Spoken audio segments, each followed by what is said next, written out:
Jonny Watson, thanks for coming on the podcast today, mate. I've watched countless hours of you on Modern Wisdom. I've listened to some of the Propane Fitness podcasts as a whole, covering topics such as life hacks, relationships, sobriety, but most importantly today, online business.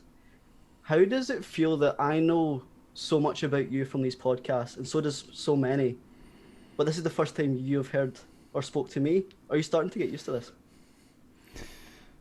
Yeah, so I do, like, part of what I do on a daily basis is I do like enrollment calls into, we have a program. We're basically like two businesses. So we do fitness stuff, which is Propane Fitness, and then we do business mentoring, which is Propane Business.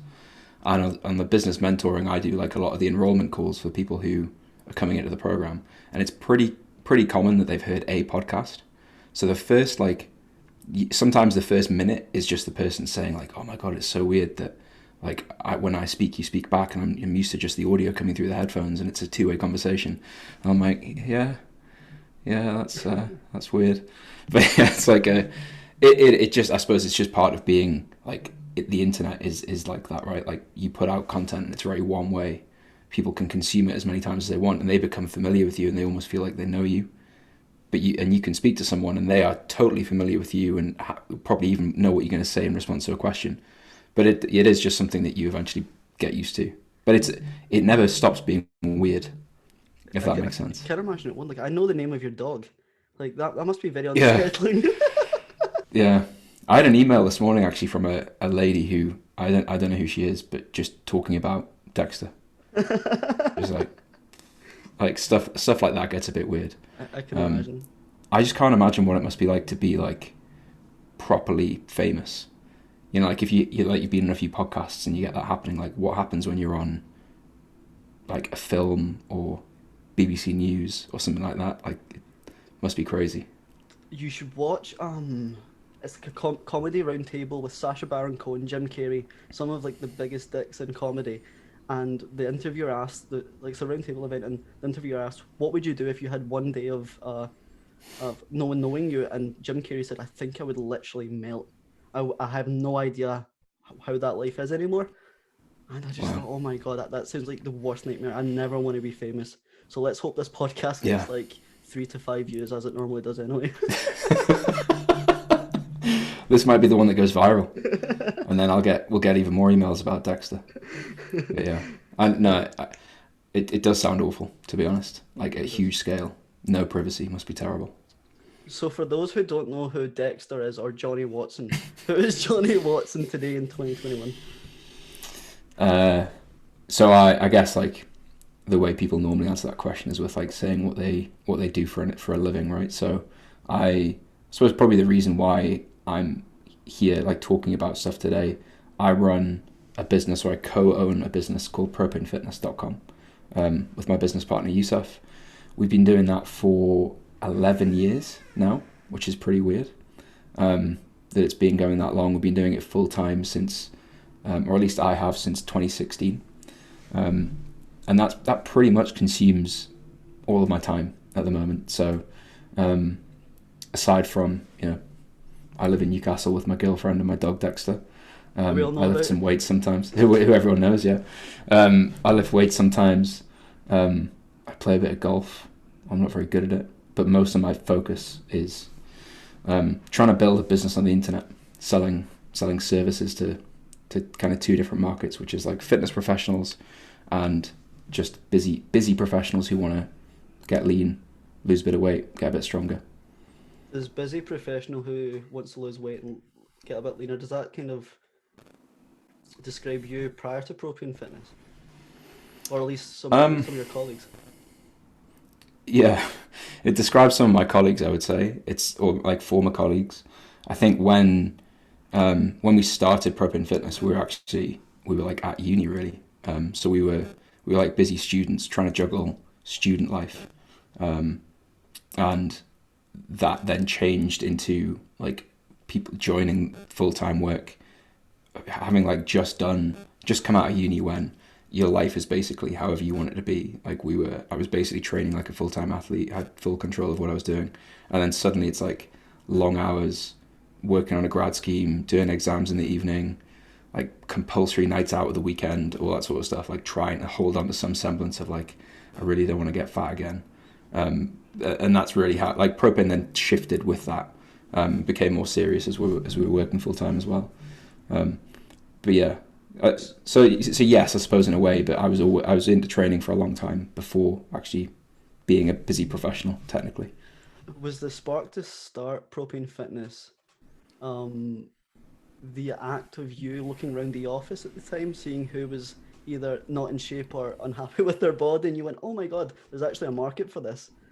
I'm just going to close the door, man. Just one sec. No worries. So Propane Fitness like existed when I started. So it was there was already a website, and actually like a real point of like embarrassment at the time was we're the way we were like promoting the business was we were writing articles, and like the article would get promoted that week. So we'd be posting all over our social media and stuff like that. And one of the articles at the time was like my transformation. So it was me going from like overweight to like the leanest I'd ever been. And basically in the like new starters week, that was the article that was on the website. So everybody was like looking at so I had these like people in the office that I'd never met before who were saying like, "Oh yeah, I read the article on the website that you're on." And it, like, in my head, I'm thinking like, that means you've seen me in my underwear. And it immediately like changes the dynamic. I actually ended up working with like quite a few, especially once I'd left, quite a few of the people I worked with ended up being clients, which was a bit weird. But yeah, it's more, I think like I just became aware of how difficult it was to go to try and make like any standard gym program, nutritional program work around that kind of life. The difficulty of everything just gets turned up, right? Even like the social pressure of people don't get why like not going for beers on Friday because it's squat day tomorrow. That doesn't make sense to most people. So it's like how do I make a strategy for this to actually work while not throwing away my social life or like my work life? So it was really like a selfish thing, I think, for both Yusuf and I, like trying to figure out how do we make this work. And then, well, if we have this problem, chances are other people have this problem. And that started again a little bit of a following, similar people. That's an awesome insight. For context, what did life look like before Propane Fitness? Do you mean before I'm doing it full time, or before you're doing it full time? Yeah. So, I mean, I was doing like a training contract in accountancy, so accountancy audit specifically. Left uni in 2012, did economics at uni, was going down the like path of basically what like my teachers, my parents, my friends, like, you know, the supposed to do thing. So like did the A-levels I needed to do to get the degree I needed to do to get the job I wanted without ever really thinking about it. It's like one of those things you just got like your head down for the whole time. You're like, oh, thank God I got the job, oh, I've got the 2-1, oh, I'm in. And then training contract. So exams in the evening. I was also at the same time doing, I basically stumbled my way through into like international powerlifting, completely out of my depth. Basically, like someone who's way stronger than me dropped out of the team, and I was third in this competition, so I got bumped up, and before I know it, I'm in like Finland and competing alongside some like really famous people. So I was doing that, I was doing my exams, I was doing my actual training contract hours, and then at the same time I was like, I don't think this is for me. I'd quite like to leave. And we had like a little bit of money in the business, and we were making a little bit of income. And I really wanted that to be the thing that I at least allowed me to quit. So that's what I was doing whenever I had spare time, and I wasn't like on like people I people I work with used to think it was funny to like go to a nightclub in Newcastle and would all get a table and be vodka and everyone would be in suits, and there's that kind of lifestyle as well. I don't know whether you have that in where you work, but in the office there was a bit of that culture, which was again made all the other stuff harder. But when I wasn't doing that, or when I wasn't hungover from doing that, I was in Finland lifting heavy ass weight. And in Finland, yeah, exactly. I was building Propane Fitness with Yusuf. Awesome. What drivers do you think would cause someone to leave a Big Four grad job, or what drivers drove you to leaving a Big Four grad job? Yeah, it's difficult because like I had this conversation with people who work there at the time and people who still work there, like to me it never really stacked up to what I thought it was going to be. So I had this impression of like finance and like working for big firms and what that lifestyle was going to be, and also how like what the work was going to be like. And I have this distinct memory of kind of the curtain lifting, me realizing like, oh, this is just all it is.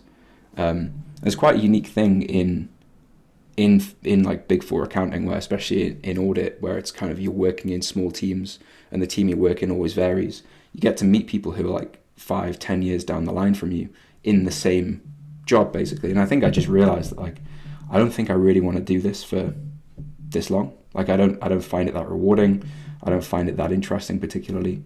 I knew people who did. And I think there was like two key experiences. One of them was there's a guy I know who's been a coach to me a couple of times.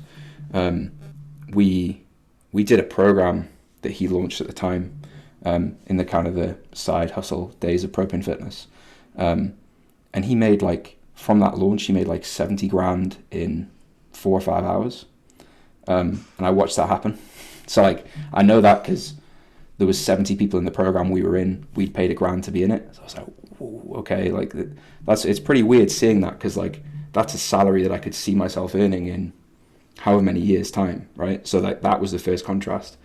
And then I just looked around and realized that some of my colleagues I was working with who were the same level as me, they were more than happy to stay late. They were more than happy to like work weekends, and they seemed to quite like it. So I was like, well, I'm always going to lose this game. Like I'm always going to lose the game of like who's going to get the promotion, because I want to leave at 5 if I can, right? But I want to leave at 5 to go and do this other thing. I want to leave at 5 to go and do the like what was ultimately Propane Fitness. So I think having the belief broken that like you can't, self-employed or running your own business on the internet, it's never going to make any money. Having that like literally broken in front of my eyes, and then at the same time realizing like I'm probably not passionate enough about this to really excel in this field. Like those two things at the same time, those combined really caused me to leave. That's interesting. Could you have not have settled for a life where you just did your standard 9 to 5 in accountancy and then kept Propane as a side hustle? What were the drivers that you couldn't change where you were like, nah, I need to leave and do Propane full time? Was it the unbounded revenue, or was it like I not that you're wasting hours in the 9 to 5, but did you think that your energy, you'd rather put that same energy into Propane? Is that what spurred on that leave? Yeah, I think that just like when you really sit and think, well, I spend so much time in this, because it's not really like most jobs these days. Most like knowledge worker jobs aren't really 9 to 5. It requires a bit more of you than that typically. That's a lot of my time to put into something for like for basically just the salary, or at least that was a big part of it. And I just had this inkling that if I put that energy into something else, I'd get like an asymmetric return. So I always felt like, I kind of got out of it what I was expecting. Like occasionally you do something and you think like, this is in audit. Like you do something you think like, oh yeah, that's rewarding, or you'd get like, financially rewarded for something, you maybe get a bonus or something like that. And then you get a salary each month. And that's like, it's kind of like what I'd expect to happen, right? Almost to the point where if that didn't happen, you'd be like, what the hell's going on? Like, where's my paycheck? Right. At the same time though, if you put the same units of energy and focus into Propane Fitness and it goes really well, it's like like an emotional reward that you can't describe. So I think that was like something that I don't know why I thought they would be like that. I don't know whether it was listening to other people who run their own businesses and stuff. But I just didn't want to spend that much time doing something that I wasn't that into when I thought there was maybe an alternative. Yeah, I do appreciate that, and I do agree with that. There's like no novelty to the job. Like once you have 1 or 2 salaries through the door, yeah, you totally like it's totally accustomed after that. I remember in the Modern Wisdom episode you did, I can't remember what one it was. It was probably Business Principles. That you guys spoke about this kind of like concession strategy, like take your annual salary or your monthly salary, take off concessions, and then, for example, working from home or wearing your own clothes, that kind of stuff, and then calculating a monthly salary after that, and understanding whether Yeah. you'd be happy with that or not, providing that you have Hmm. these concessions. And a lot of them included like working from home, wearing your own clothes, working your own hours. Now that we're in COVID, right, and a lot of these organizations are now encouraging to work from home, wear your own clothes, perhaps flex your hours. Do you think if Mm. Jonny was in the Big Four at the moment, you would have still made that change? It's a good question. I think there's a chance I'd have stayed, at least for longer.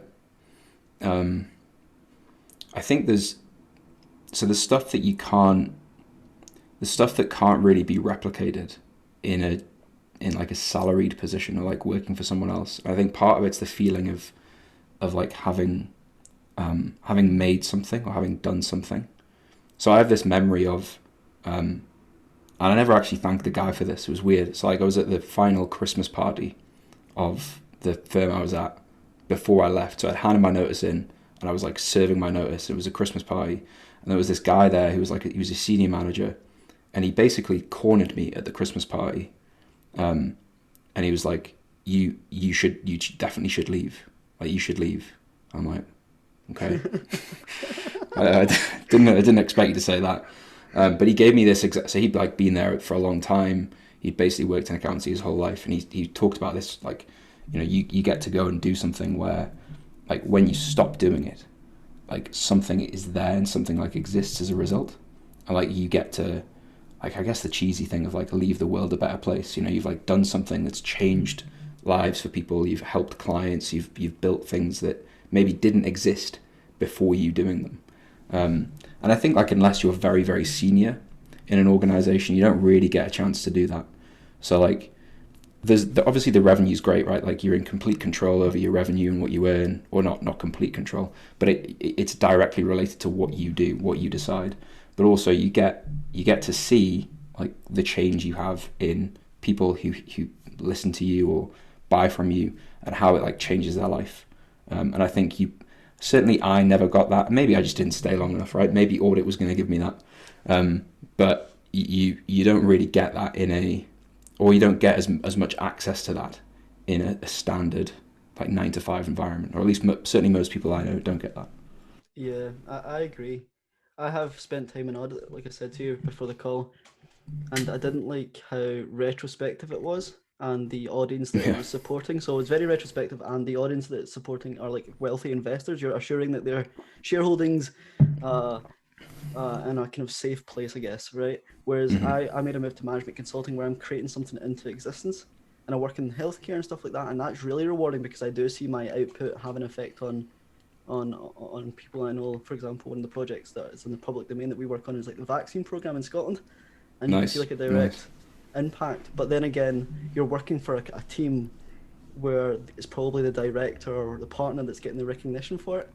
Whereas if you Yeah. transform a body, that one individual is messaging you or emailing you with life-changing feedback, I guess. That's quite Mm. interesting. What were the immediate non-financial upsides that you received when you first left employment? So I mean, like I can remember the first day. I can remember sitting, like there was this feeling of like you open your laptop up and you're like, right, like what do I do now? So there is, yeah, I suppose effects, like there are some negatives definitely, because it takes a while to sink in that like, what have I done? Like I had this thing that I was working towards for basically my entire life. Like you could argue that every exam, everything I'd done was building to getting on this grad scheme, and I then left. Um, so there's that, and that does create this sense of like, oh shit, like, did I do the wrong thing? But I suppose just most immediately it was just this realization of like, I have complete control of like how I work, what I work on, when I work. Like if I want to go to the gym at 11 a.m. I can. If I want to stop working at midday I can. Which is like empowering, but also can be paralyzing when you realize that like there's no one there to tell you to do something or not to do something.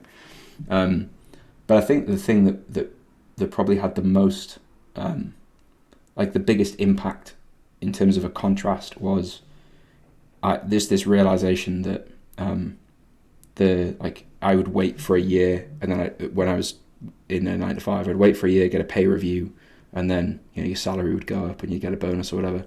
And it was just kind of linked to sort of metrics or how they decided to appraise it. Whereas now, like if we had a good month, like that number can be just whatever, right? It can be as big as I drive it to be, and that can directly impact me.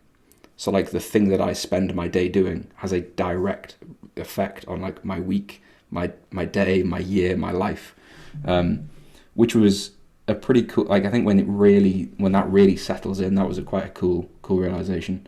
But the other one was just, I think, like realizing that I could then just sculpt whatever my like working life looked like, which previously I didn't have any real say over. Aside, like a little bit, but certainly not anywhere near as much as I do now. You spoke about how that could be either empowering or paralysing. Mm. How do you create a kind of robust mindset that doesn't eat you up for taking time to relax without thinking, 1 hour watching Netflix at night, that's 1 hour of revenue that usually equates to, I don't know, a couple £1,000 or £1,000 or £500. How do you build like a robust mindset to combat that? It's really, really difficult, to be honest. I think probably only like really recently do I really feel like I'm on top of that. And I think it is just realizing that it's not, there's this false idea that if I spend an evening working or if I work for an extra hour, like I'm having some kind of impact on the business, or I need to push the boulder up the hill the whole time, when actually really, when you set things up properly, the relationship, it doesn't work like that. It's a case of, well, actually I'm better off spending this time disconnecting so that on Monday I have a fresher view on things, and I can kind of have a realization that leads to everything changing or something completely improving, rather than an hour of like tired, scattered attention, not really achieving anything.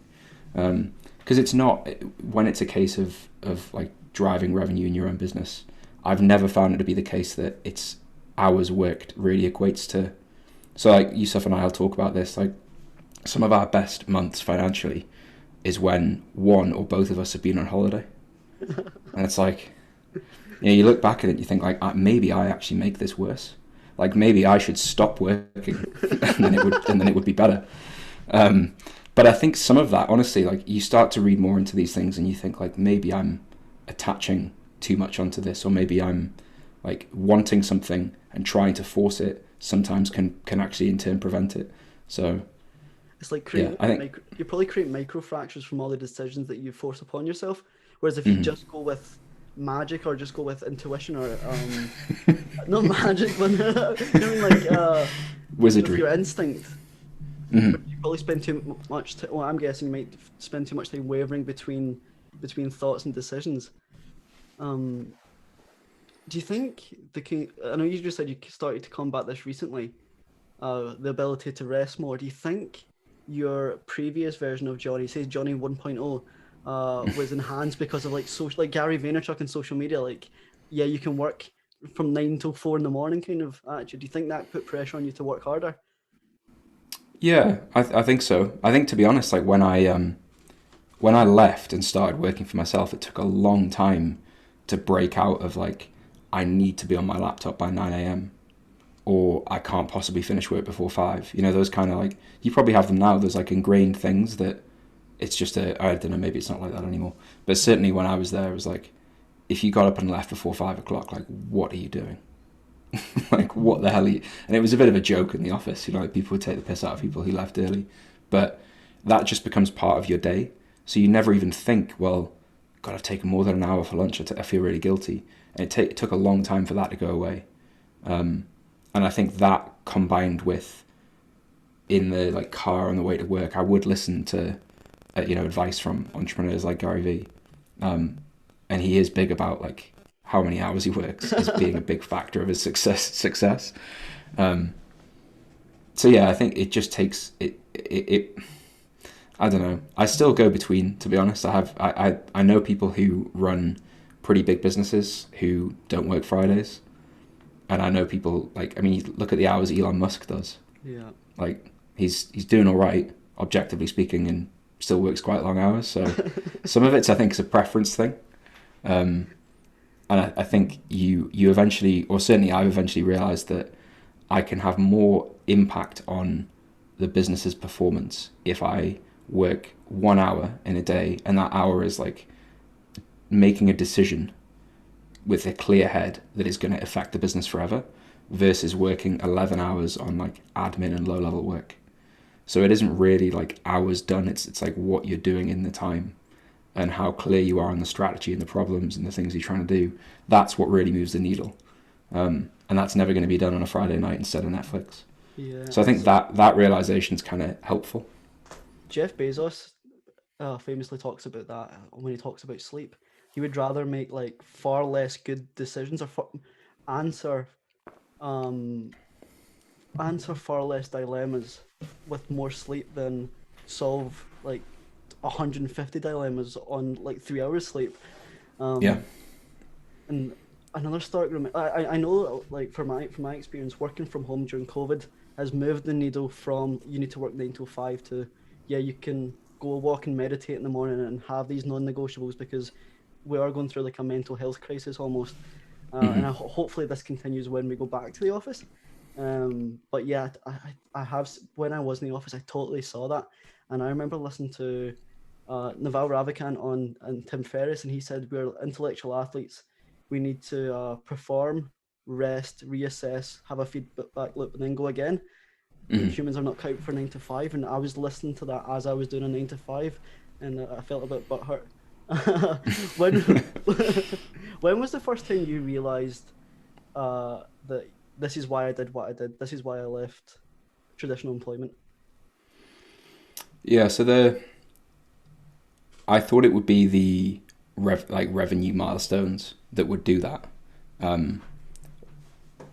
but I think they never do that. So every time we set a revenue milestone and hit it, it's nice for like a second, and then it's meaningless, which is weird and quite annoying, to be honest. Maybe when you get the Lamborghini, then it's really rewarding. Well, it's like at Christmas, just to interject, if it's like at Christmas, if you were to get £20 in a note, like £20 note in a card, or a new Xbox game, like if you get a £20 note, you're going to put it in your wallet and forget about it in 15 minutes, but if you got like the new Assassin's Creed, you'll be on it for hours. So you're saying I'm just not buying enough things? I think... Like when we hit a revenue milestone, it's like, right, Yusuf, what's the most expensive thing we can buy? Yeah, I mean, to be honest, I think you're right. Like it's a case of like, well, it's all very well seeing that number on a dashboard, but like, what is it going to do? Yeah. Which my girlfriend's very good at that. Like if ever we have I'll tell her like, oh, we've had a really good quarter or a month or whatever, and she's like, all right, so when are we going on holiday? It's like, well, okay, like it's like when it's great when it's abstract, but like, what we're going to do about it. But yeah, I think the moment that sticks out to me was a day when both Yusuf and I, so I suppose for people who are listening who don't know, Yusuf's my business partner. If you follow us on Instagram, he's the guy who's doing all the flipping around and all the weird things. But we basically we were changing something in a program. We asked loads of our clients to just leave us a review. And we got a ton of videos from clients that we've been working with over like a 2-year period. And this video editor compiled them together with the music from a film. I can't remember what it was. It's really like a motive thing. And it was just like a compilation of clients saying how good the experience had been and how much it had changed their life. And it made both of us cry. So like what like watching that was just this moment of like, shit, like actually, we've actually really like helped quite a few people here. And when you're in the day-to-day of like replying to emails and solving someone's problem, like that person's complained, or like fiddling with a Facebook ad, you do sometimes forget about that. So that, I think that was the first realization of like, oh, actually this is really cool. This is something it's rewarding on a level that isn't about the money or like how many people we work with, but like even just those people on that video just think so fondly of the experience. Probably done, I would say. That's awesome, mate. I can't imagine you would have the same effect if you got like a montage of the audit clients you worked on with the chariots of fire over the background. I don't think that would have the same effect. I think that, to be honest, most audit clients were just happy when you left. I think that was the, it was very rare you walked into an audit, start of the audit, and people are like, oh, thank God you're here. Like I didn't have anything to do this week, and now I can't wait to give you all the things you need this week. Yeah, I mean, you still got, yes, people were still nice, and they were still thankful and stuff like that. But yeah, it's not the same as someone like saying I remember one guy saying he was worried about the price of the service before he signed up, but afterwards would have happily like remortgaged his house for the results. And like when someone says something like that, you're like, okay, I mean, you're leaner, yeah, but like I didn't realize it was that much of a big deal for you. And like life's different forever. Once if someone's been struggling with something like that, and you fully overhaul how someone feels about themselves, there are like infinite consequences on like that person's life and the people there in their lives and all that sort of stuff. So yeah, not quite the same as like nailing an audit. Like really, really checking those numbers. But yeah, it's just different. It's very different. I can imagine.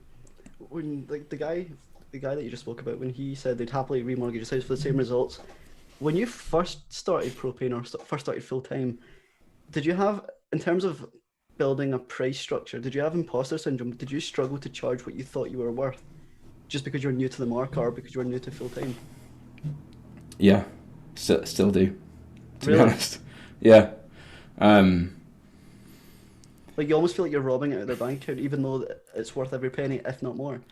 It's not. I don't think it doesn't feel like it's robbing, but not quite that bad. But I think it does sometimes. So like the thing that is difficult is because it's all online and because like sometimes in some of the services we offer, we don't even speak to the client.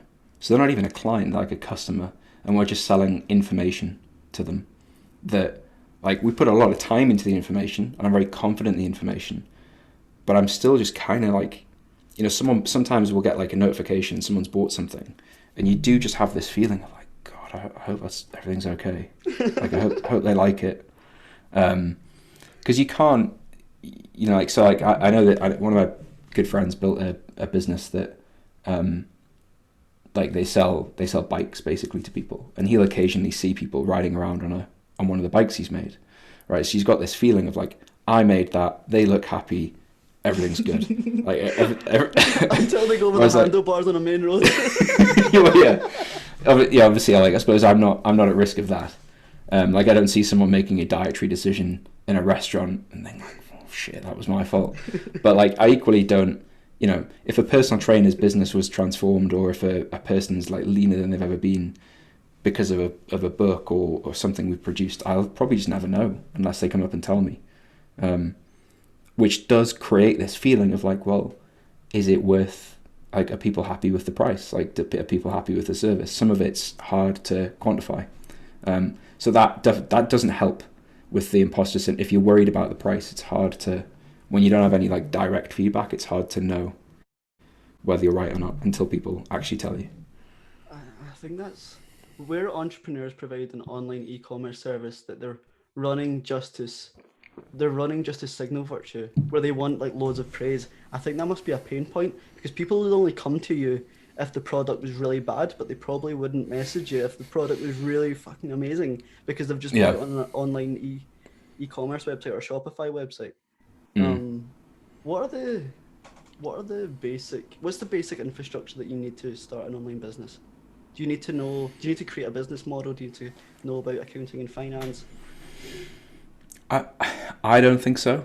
I think a business plan in its traditional form, like as you I'm sure been taught, I think is like it's an interesting, like it's a helpful structure, but I don't think it really helps the get around what ultimately has to happen, which at some point someone has to want to buy your service or product.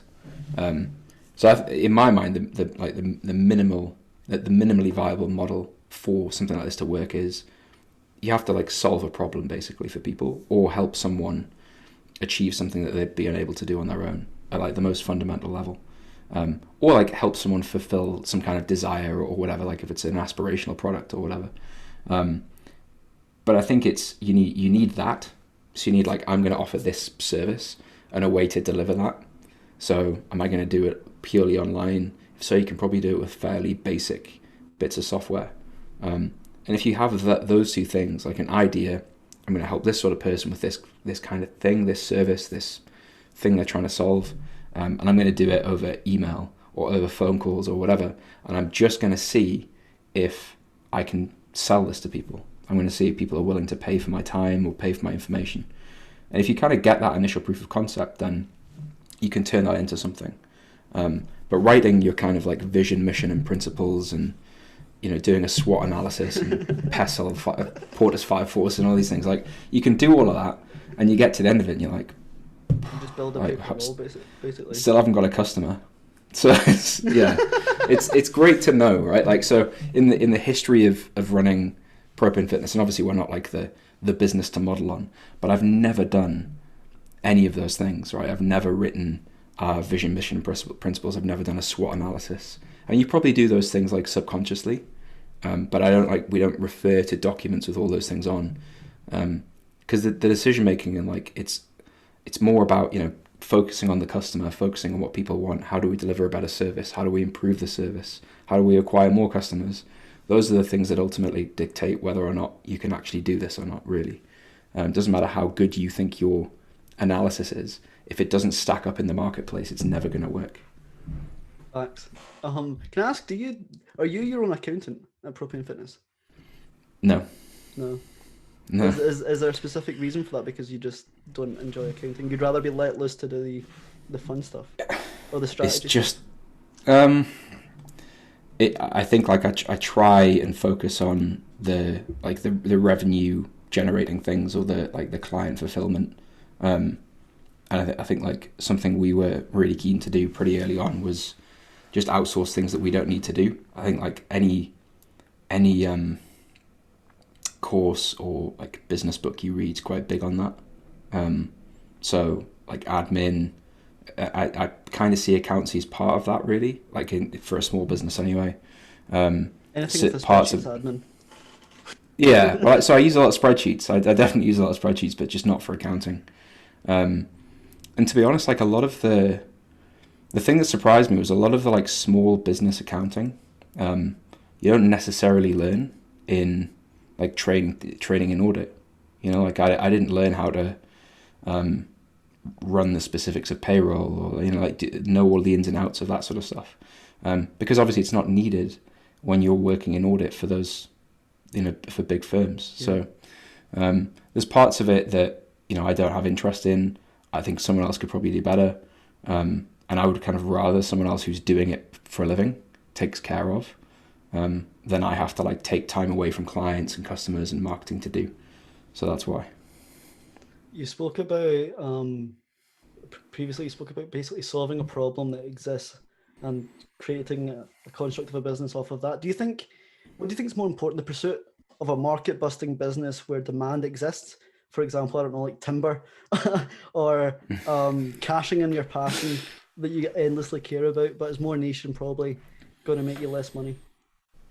Yeah, I don't know about that one, because I'm also probably quite biased, because like I'm not running like a steel business or like a construction business, or so like I am definitely in the category of doing what I find interesting.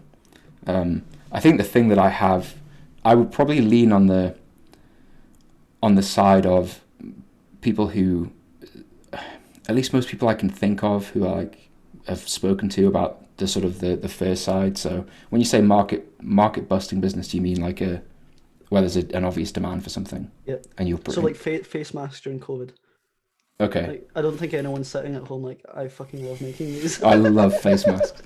Yeah, I mean maybe they are, but I think a lot of people like find their way into businesses like that.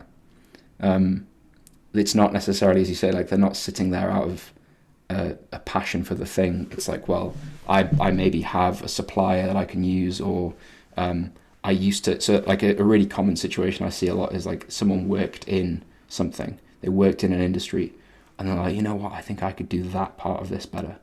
I'm a seller my own version of it, and before you know, they're running like a huge like industrial business.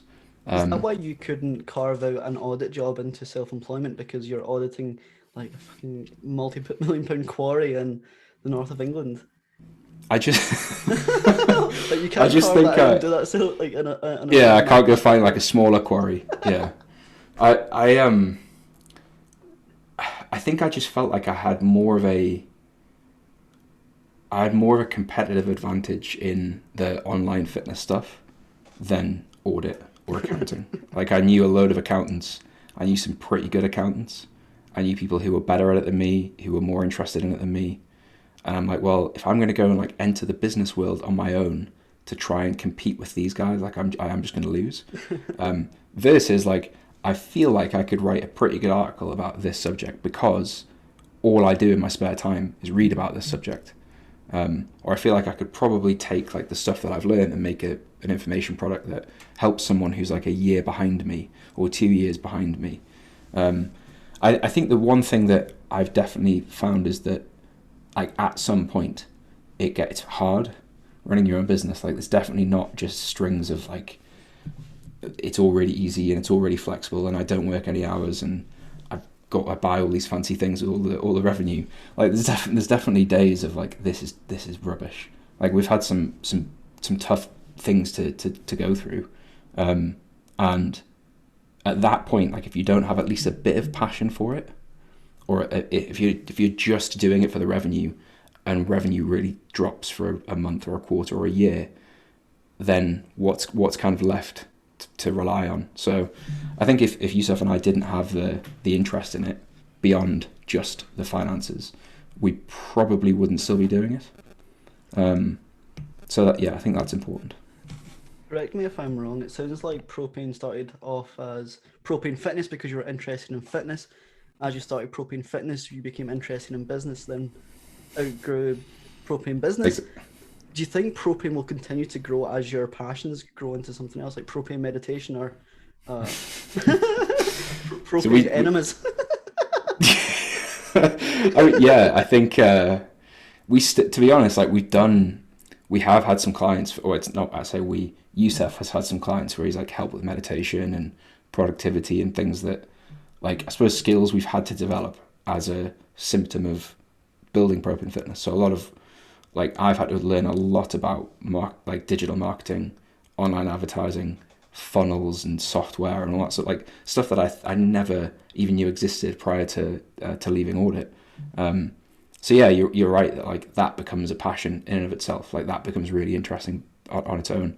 I think probably we will add on more. Like one of the interesting things that you realize is that if you like back to what we discussed before, if you think like, wow, we've really struggled with this thing, and I'm aware of thousands of other people who also struggle with this thing, and actually we think we could probably help them with what we've learned, then that is you can then turn that into a product or turn that into a service. I think we probably will do more of that When you're as like 60, you'll opportunities run like present. propane bingo. Yeah, running an online bingo effectively Awesome. with proper systems and Do you think anyone can carve a business out of their passion though? Like if I had a um, passion for, I don't know, red onion. yeah. So there's a guy called, I think his name's Alan Watts. I think that's his name. Pretty famous philosopher. I remember seeing this video he had of like, if you're passionate about something, then you'll probably be quite good at it, and you can probably like command a good fee for it, and therefore turn it into a business. But I agree with you. Like there are definitely things that. So if I'm really into like watercolor painting, can I live off watercolor painting? Like maybe, but also probably not. So I think that's why I link it back to, is it solving a problem? Like, is it something that someone else wants to buy? And if it is, then great. Yeah, I think you can, like with the right focus on it. But you probably can't turn anything into a business, because it is fundamentally like an exchange of value, right? Like I'm giving you money because I want the thing that you do or the thing that you have. And if that's red onion and I don't want red onion, then you're going to have to find some people who really want red onion, I think specifically the ones you've got. I think I think this framework is really good for someone who's sitting listening, thinking, "Yep, I've got a product in mind. There's demand for it." But if there's someone who's more artsy and wants to, perhaps leave their job to pursue music or art or watercolor painting or whatever, it's a completely different mental framework to figure out because there is no demand for your specific piece of music or art, or you're not solving a problem at least. And I read there's a really good book called The Formula by a physicist called Barabasi. He talks about how networks create success. And there's one example where there's a famous painting called The Man with the Golden Helmet, painted by a guy called Rembrandt. He painted it, and it went on market for like £20 million.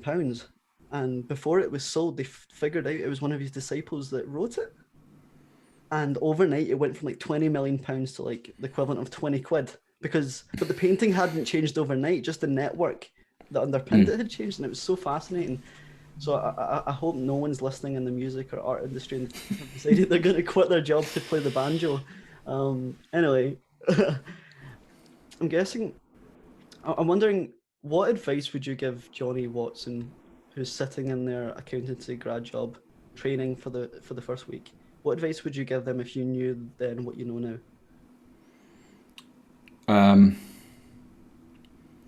I think take Propane Fitness more seriously sooner. I think we let it like rumble on for a long time before, like the gap between. So I sat in David Lloyd Gym Cafe with Yusuf, and I was like, I think I want to quit and do Propane Fitness, and Yusuf was like, yeah, me too. And like from that conversation, it was like, right, now we need to take it seriously. And that's when we put time and energy into figuring out the marketing stuff and like invested in a few programs, and like the growth in that after that conversation was really noticeable. Prior to that, it was just like something that, to be honest, like I barely, like I occasionally did stuff on it. When I had time, I did bits on it. We didn't really have a plan. We didn't have a strategy.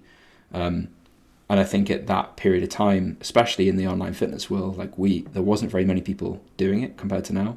I think if we'd really thrown ourselves into it at that stage, we'd have probably just been able to get it to the level it's at now even sooner and all that sort of stuff. And I think like the standard advice, right, of like just hire coaches sooner. I mean, I think I'd give myself that advice for pretty much anything.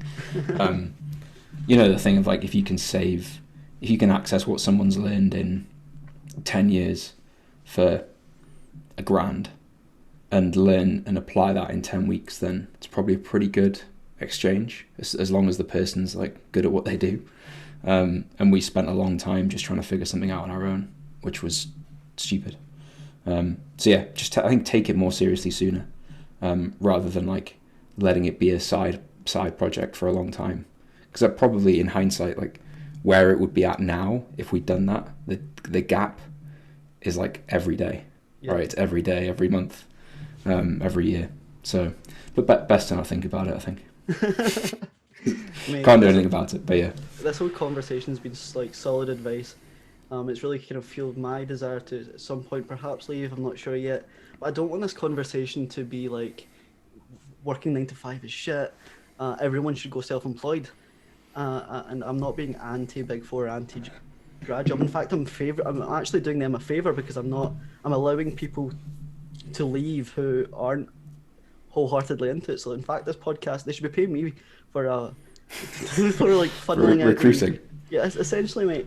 But I really appreciate that you stopped by today. I want to ask actually off the bat, before we wrap up, what's next for Propane Business? Will you go fully autonomous? What's next? I think the hardest thing, like the hardest part of business that I've ever, like the hardest problems we've ever had to solve is hiring people, and like team building. And that's something, to be honest, like when I look back at working in audit and I look back at the businesses I was auditing and the teams there and how complex it all was and the number of people who are managed, and you look at it, you're like, wow, like there's so much goes into that, so much complexity. Like we have a pretty small team of people. It's all remote. We don't have an office or anything, but even that, like getting the right people in replacing yourself or replacing things that you would normally do or something you've done for years. Now you don't do it anymore. Someone else does. That's the hardest thing. So in terms of fully autonomous, I don't know. I think like part of the problem with it is like we enjoy doing it. So I don't think I ever want to not do it. Yeah. Right at the moment, I don't want to not do it. But I think having like bringing more people in so that you can just focus on the stuff that like you feel that you really add value in, or that you feel the best at in terms of the stuff that you do. We're definitely moving more and more in that direction.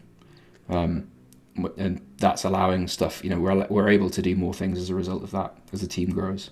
That's awesome. I can't wait to hear all about it and the upcoming business principle modern working podcast that you do.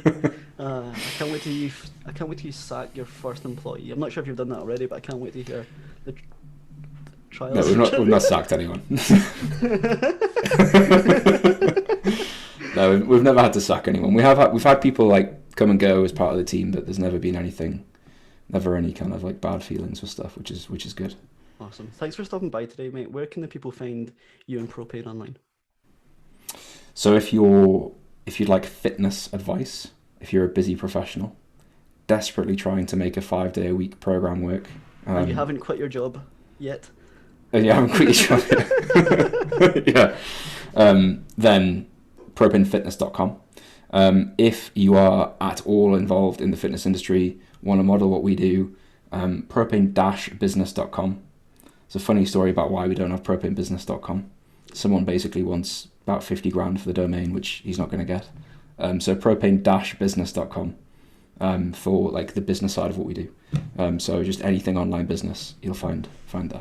Awesome, mate. We have listeners in both those buckets, so I'll make sure to add the links in the show notes. But thanks for stopping by today. I really appreciate the conversation. Thanks for having me, man. It's been fun.